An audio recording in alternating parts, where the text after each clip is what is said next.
Shalom semuanya, saya akan membaca dari buku Kebahagiaan Sejati yang ditulis oleh Ellen G. White, bab 13 yang berjudul Kebahagiaan Sejati. Anak-anak Allah dipanggil untuk menjadi wakil-wakil Kristus, menunjukkan kebaikan dan kemurahan Tuhan. Sebagaimana Yesus telah menunjukkan kepada kita tabiat Bapa yang sejati, demikian pula lah kita menyatakan Kristus kepada satu dunia yang belum mengenal kasih-Nya yang lembut dan ramah itu. Sebagaimana engkau menyuruhkan aku ke dalam dunia ini, kata Yesus, begitu juga aku menyuruhkan mereka itu ke dalam dunia. Aku di dalam mereka dan engkau di dalam aku, supaya isi dunia ini mengetahui bahwa engkau yang menyuruh aku. Yohanes 17 ayat 18 dan 23. Rasul Paulus berkata kepada murid-murid Yesus seperti berikut, "Maka nyatalah kamu menjadi surat Kristus yang ditulis oleh kami, yang dikenal dan dibaca oleh orang sekalian." 2 Korintus 3 ayat 2 dan 3. Di dalam tiap-tiap anaknya, Yesus mengirim sebuah surat ke dunia ini.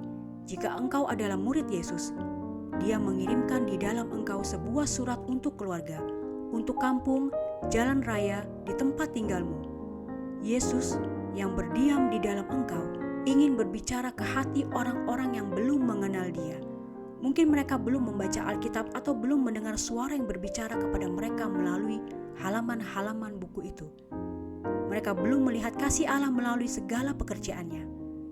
Tetapi jika engkau adalah seorang wakil Kristus yang sejati, maka mungkin melalui engkau, mereka akan mengerti sesuatu dari hal kebaikannya, serta dimenangkan menjadi mengasihi dan berbakti kepada Tuhan. Orang-orang Kristen ditentukan menjadi pembawa terang dalam perjalanan menuju surga. Terang yang dipantulkan mereka kepada dunia ini adalah terang yang bersinar atas mereka dari Kristus. Kehidupan dan tabiat mereka hendaklah demikian rupa, supaya melalui mereka, orang-orang lain dapat satu konsep yang benar dari hal Kristus dan dari hal bakti kepadanya. Jika kita mewakili Kristus, maka kita akan mengadakan perbaktian kita dengan menarik sekali, sebagaimana adanya.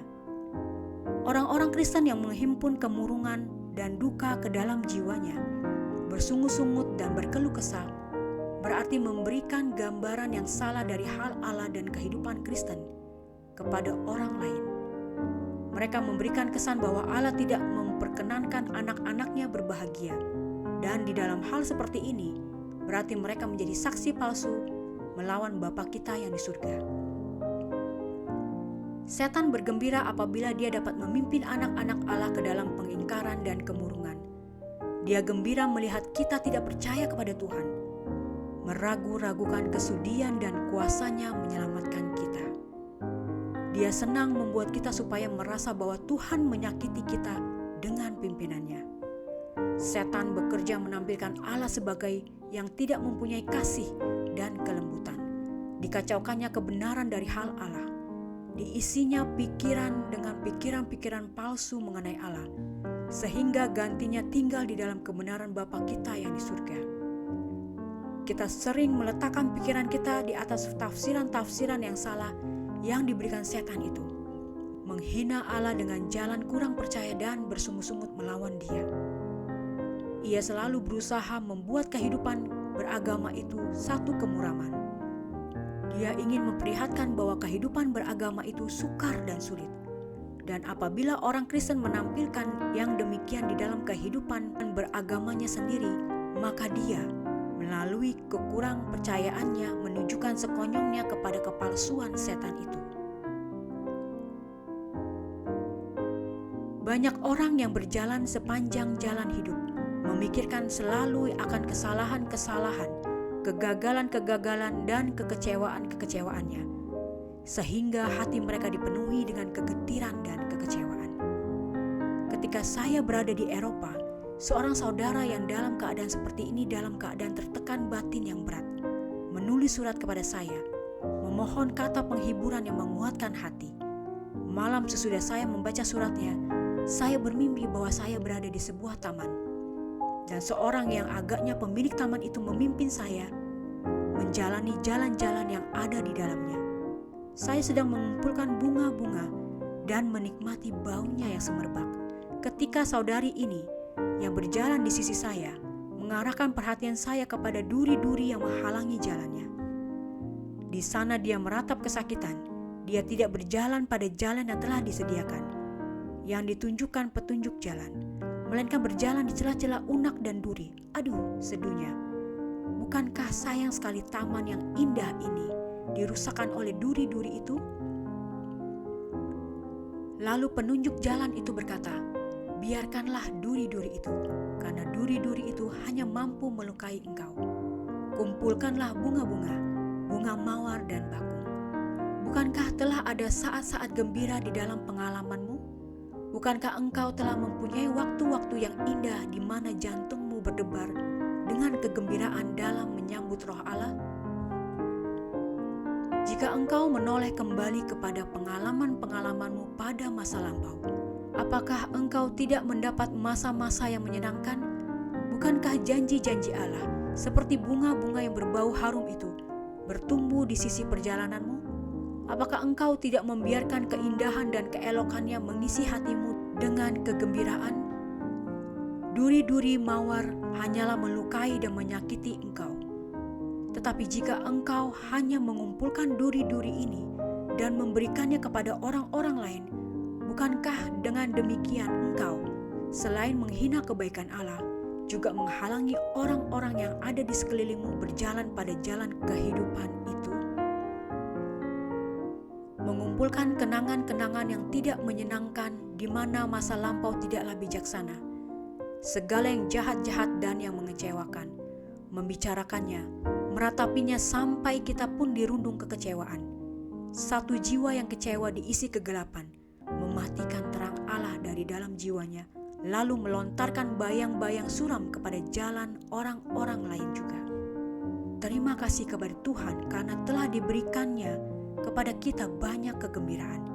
Marilah kita kumpulkan bersama berkat-berkat janji kasih-Nya, supaya kita dapat memandangnya terus-menerus.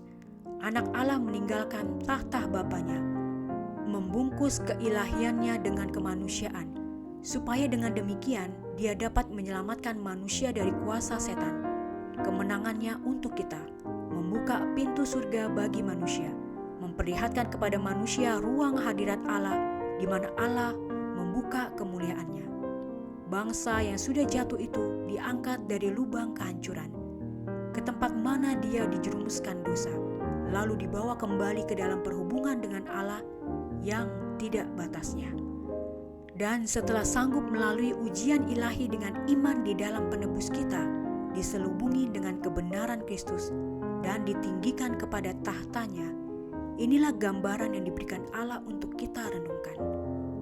Apabila kita seakan-akan ragu-ragu terhadap kasih Allah dan kurang yakin kepada janji-janjinya, kita merendahkan Dia dan mendukakan Roh Kudus-Nya. Bagaimanakah perasaan seorang ibu jika anak-anaknya terus-menerus bersungut terhadap dia, seolah-olah dia tidak memikirkan kepentingan mereka, sedangkan sepanjang hidupnya dia berusaha memperlihatkan kepentingan mereka serta membahagiakan mereka? Sekiranya anak-anak itu meragukan kasih-Nya, ini membuat hatinya hancur. Bagaimanakah perasaan orang tua diperlakukan anaknya seperti itu? Dan bagaimanakah pandangan Bapa kita yang di surga apabila kita meragu-ragukan kasih-Nya, yang telah membawa Dia menyerahkan anaknya yang tunggal supaya kita memperoleh kehidupan? Rasul Paulus menulis seperti berikut, maka Ia yang tiada menahan anaknya sendiri, hanya menyerahkan Dia karena kita sekalian. Masakan Ia itu tiada juga mengaruniakan sertanya segala sesuatu bagi kita? Roma 8 ayat 32. Namun, betapa banyak juga orang yang berkata melalui perbuatan-perbuatan, kalau bukan dengan kata-kata mereka, Tuhan tidak memaksudkan hal ini bagiku. Mungkin Dia mengasihi orang-orang lain, tetapi bukan aku. Semuanya ini hanyalah membahayakan jiwamu sendiri, karena tiap-tiap kata yang meragukan yang kau ucapkan akan mengundang godaan-godaan setan. Itu meneguhkan kecenderungan untuk keraguan-raguan di dalam dirimu dan mendukakan malaikat yang bertugas melayani. Apabila setan menggoda engkau, janganlah sekali-sekali mengucapkan sepatah kata yang meragukan atau mendatangkan kegelapan. Jika engkau membuka pintu kepada bisikan setan, maka pikiranmu akan dipenuhi kekurangan percaya dan keraguan yang durhaka. Jika engkau mengucapkan perasaan-perasaanmu, setiap keraguan-raguan yang engkau ucapkan bukan hanya bereaksi atas dirimu sendiri, tetapi ia akan menjadi benih yang akan bertumbuh dan berbuah di dalam kehidupan orang lain, dan mungkin mustahil menarik pengaruh perkataanmu itu.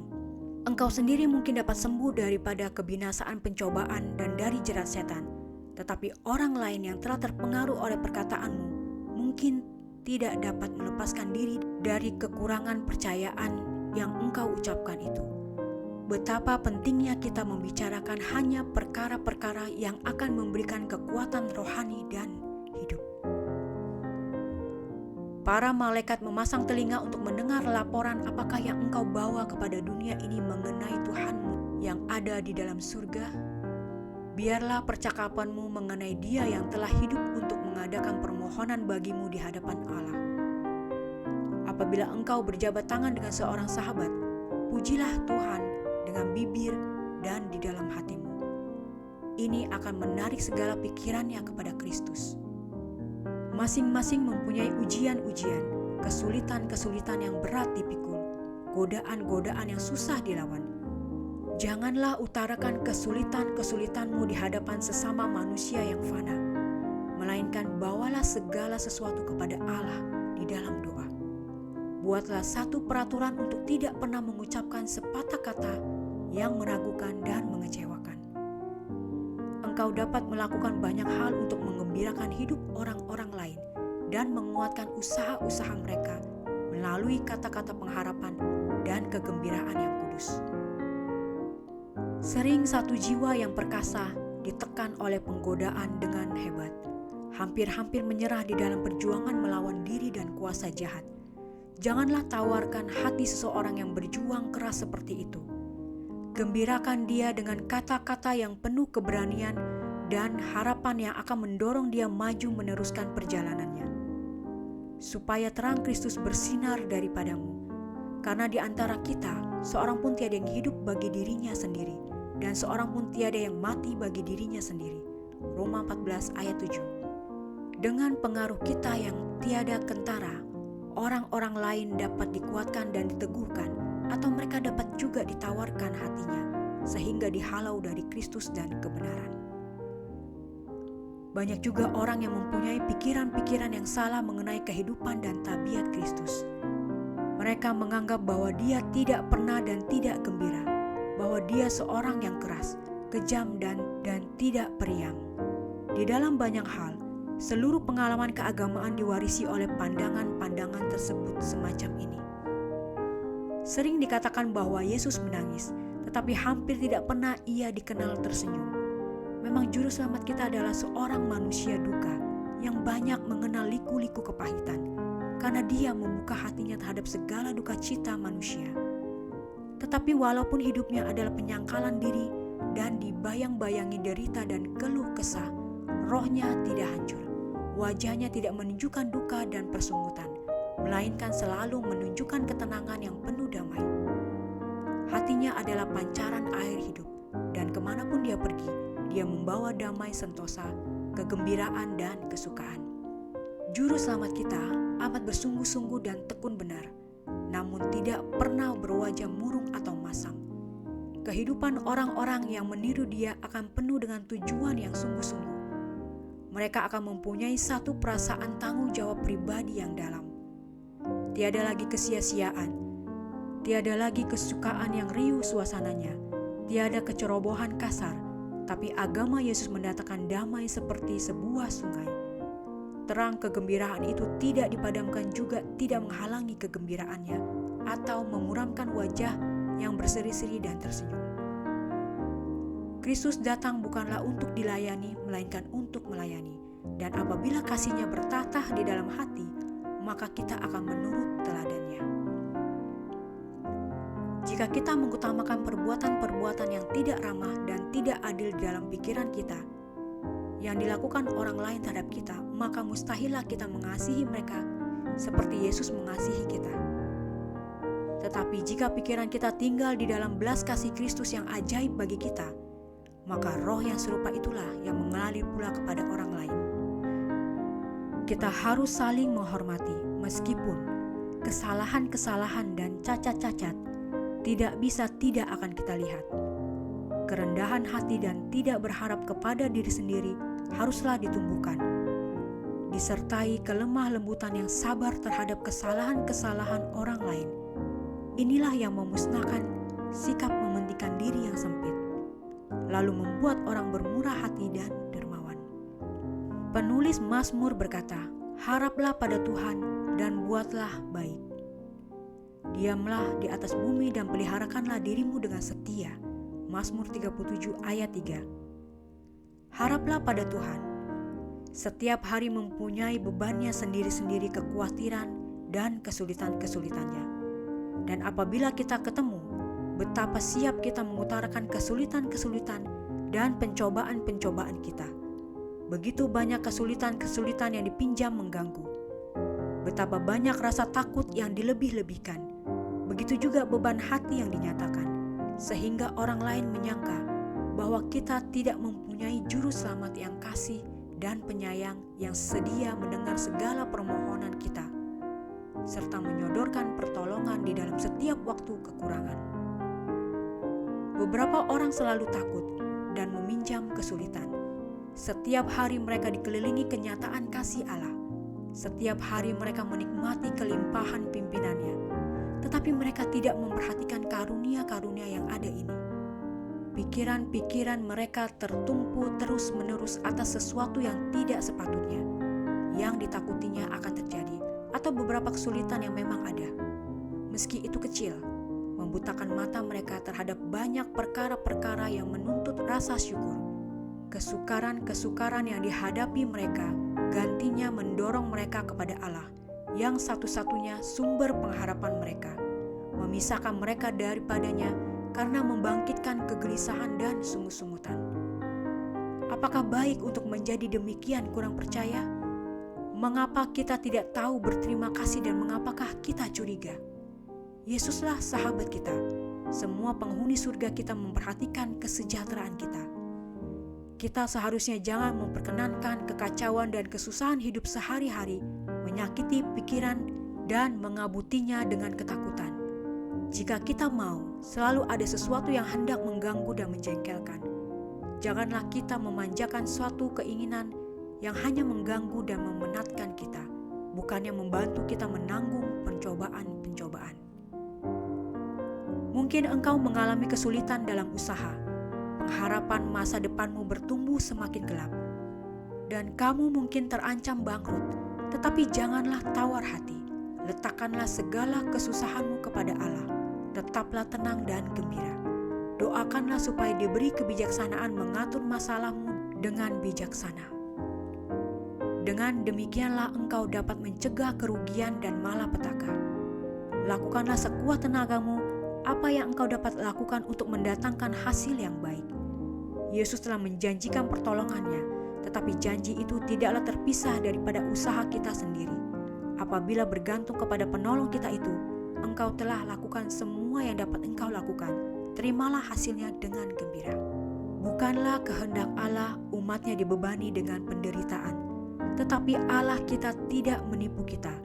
Dia tidak berkata kepada kita, "Jangan takut, tiada bahaya pada jalanmu." Dia tahu ada banyak pencobaan dan bahaya, dan dia bertindak terus terang terhadap kita. Dia bukannya bermaksud menjemput umatnya keluar dari satu dunia yang jahat dan penuh dosa, melainkan ditunjukkannya kepada mereka satu perlindungan yang tidak dapat dikalahkan. Doanya bagi murid-muridnya adalah sebagai berikut: "Tiadalah aku pinta supaya engkau mengambil mereka itu dari dalam dunia ini, hanyalah supaya engkau memeliharakan mereka itu daripada yang jahat. Di dalam dunia ini kamu merasai sengsara, tetapi tetapkanlah hatimu bahwa aku ini sudah mengalahkan dunia ini." Yohanes 17 ayat 15 dan Yohanes 16 ayat 33. Di dalam khotbahnya di atas bukit, Kristus mengajar murid-muridnya pelajaran yang sangat berharga tentang perlunya berharap kepada Allah. Pelajaran-pelajaran ini telah direncanakan untuk menguatkan anak-anak Allah sepanjang zaman, dan pelajaran itu sampai kepada kita penuh pengajaran dan penghiburan. Juru Selamat menunjukkan kepada murid-muridnya burung-burung yang terbang di udara yang mendengungkan nyanyi pujian yang merdu tanpa digelisahkan pikiran-pikiran, karena tiada ia menabur benih dan tiada ia menuai. Namun demikian, Allah yang maha murah-murah itu menyediakan keperluan mereka. Juru Selamat bertanya, bukankah kamu terlebih daripada segala burung itu? Matius 6 ayat 26. Allah yang menyediakan bagi manusia dan hewan, membukakan tangannya serta mencukupkan keperluan makhluk ciptaannya. Burung-burung yang terbang di udara tidak luput dari perhatiannya. Dia tidak menjatuhkan makanan ke paruh burung itu, tetapi dia menyediakan keperluan mereka. Mereka harus mengumpulkan biji-bijian yang telah disebarkannya bagi mereka itu. Mereka juga harus menyediakan bahan-bahan sarangnya yang kecil. Mereka harus memberi makan anak-anaknya yang kecil. Mereka berangkat ke tempatnya bekerja dengan menyanyi, karena Bapamu yang di surga memeliharakannya.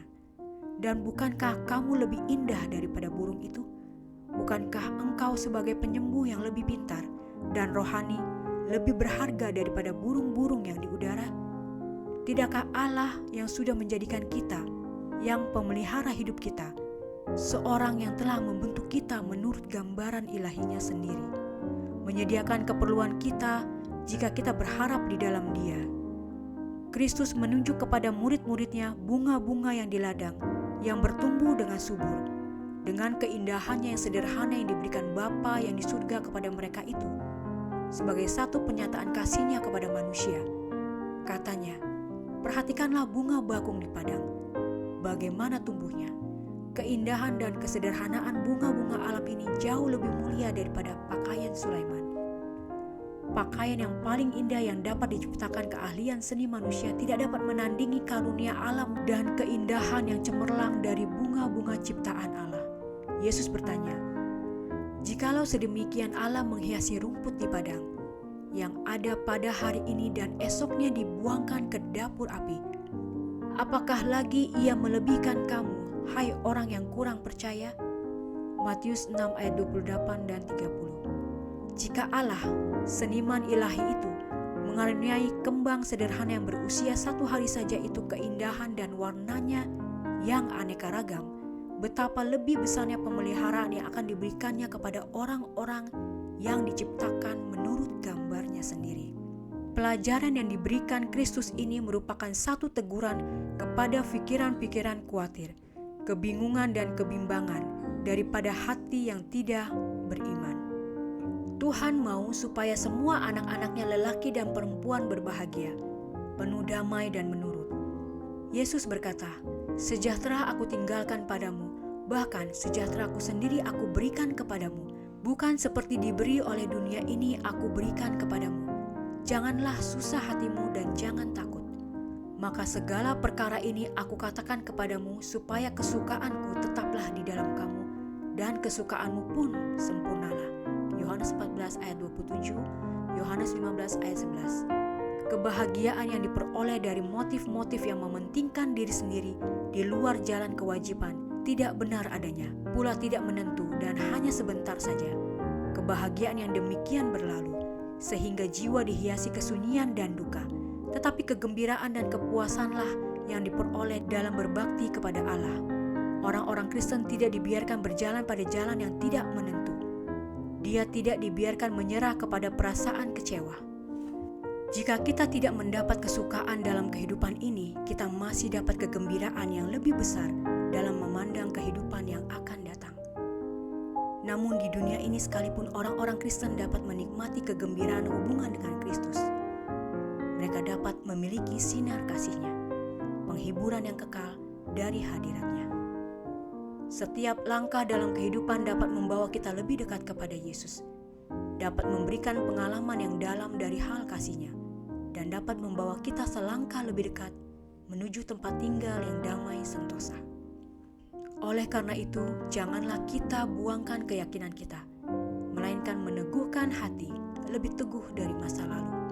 Sampai di sini sudah ditolong Tuhan akan kita, dan tentu Dia akan membantu kita sampai kesudahan. 1 Samuel 7 ayat 12. Marilah kita memandang semua tugu peringatan, pengenang segala sesuatu yang telah dilakukan Tuhan untuk menghibur kita, serta menyelamatkan kita dari tangan pembinasa itu. Baiklah kita selalu mengingat dalam pikiran kita semua kemurahan yang telah dinyatakan Tuhan kepada kita. Air mata disapunya, penyakit disembuhkannya, segala kecemasan dihalau, rasa takut dienyahkan, kekurangan-kekurangan dicukupkan, kemurahan dicurahkan. Dengan demikian, menguatkan diri kita sendiri menghadapi segala sesuatu yang ada di depan kita melalui perjalanan kita yang sisa. Bagaimanapun kita harus memandang ke depan kepada kesusahan-kesusahan baru di dalam perjuangan yang akan datang. Namun dapatlah kita melihat atas apa yang telah lalu sama seperti melihat masa yang akan datang. Seraya berkata, sampai di sini sudah ditolong Tuhan akan kita. Selamatmu menjadi seperti segala harimu. Ulangan 33 ayat 25. Ujian tidaklah lebih berat daripada kekurangan yang diberikan kepada kita untuk menanggungnya. Oleh karena itu, marilah kita kerjakan pekerjaan kita dimanapun kita mendapatnya, yakin walau apapun yang akan jadi, kekuatan yang sebanding dengan ujian itu akan diberikan. Dan kelak, pintu surga pun akan dibukakan supaya anak-anak Allah dapat masuk. Dan dari bibir Raja kemuliaan berkat akan diucapkan, serta sampai di telinga bagai musik yang merdu. Marilah hai kamu yang diberkati oleh Bapa-Ku, memiliki warisan, yaitu kerajaan yang disediakan bagimu daripada awal kejadian alam. Matius 25 ayat 34. Maka orang yang ditebus itu akan disambut masuk ke dalam kediaman yang telah disediakan Yesus bagi mereka itu. Di sana mereka tidak lagi bergaul dengan orang dunia yang hina, pendusta, penyembah berhala, yang najis, dan orang yang kurang percaya. Mereka itu akan bergaul dengan orang-orang yang telah mengalahkan setan, dan melalui rahmat ilahi telah terbentuk tabiat yang sempurna. Segala kecenderungan kepada dosa keji, segala yang tidak sempurna yang telah menyusahkan mereka di atas bumi ini dilenyapkan oleh darah Kristus. Lalu kebesaran dan kecemerlangan kemuliaannya melebihi kecemerlangan sinar matahari diberikan kepada mereka. Dan keindahan moral, kesempurnaan tabiat yang bersinar dari mereka jauh lebih berharga daripada kemuliaan lahiriah. Mereka tanpa cacat celah berada di hadapan tahta Allah yang besar dan putih, menikmati keagungan dan kesempatan-kesempatan baik daripada malaikat-malaikat. Melihat warisan mulia yang dapat dimilikinya, apakah yang patut diberi orang akan menebus jiwanya? Matius 16 ayat 26. Mungkin dia miskin, namun di dalam dirinya dia memiliki satu kekayaan dan kemuliaan yang tidak akan pernah dapat diberikan dunia ini. Jiwa ditebus dan disucikan dari dosa, dengan semua kuasanya yang mulia dibaktikan untuk melayani Allah, adalah tidak ternilai harganya.